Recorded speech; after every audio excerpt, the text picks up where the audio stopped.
खाई गईला उठल लिया तूरे दिल कन बलिया काट लेला बजिया रे हमर से उनियन गलिया मारो जनी जोर देह बाटे कम जोर हमर फाटे लगी नस तोड़े तोड़े राजा कहीं जाई ना बहरिया टूटता बदन पोरे पोरे राजा कहीं जाई ना बहरिया जा नाश कर देला हमर नया नया गवाना नया तकिया बिछावाना नया चोली के खोली तू बनवला खेलवाना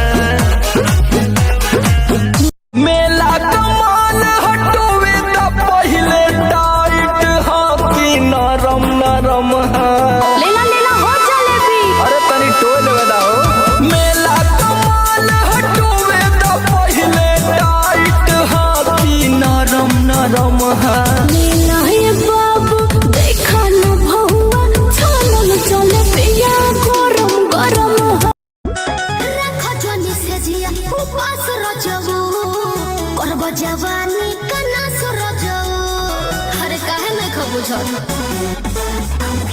लेके आइला हो पवना दुकान से बलम होई त छानल हो जलेबिया पिसान के बनाए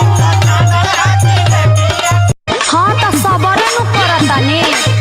धनवा के भाव तनी बढ़े दे तू धनिया हो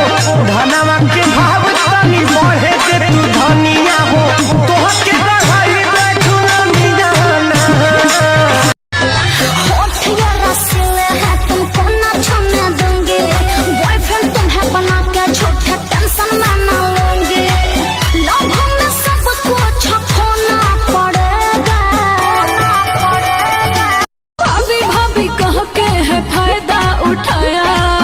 काजल बस तू नाम बता। मेरे को क्या पता मेरे मलिया के गलिया पर हम साला को बोल लगा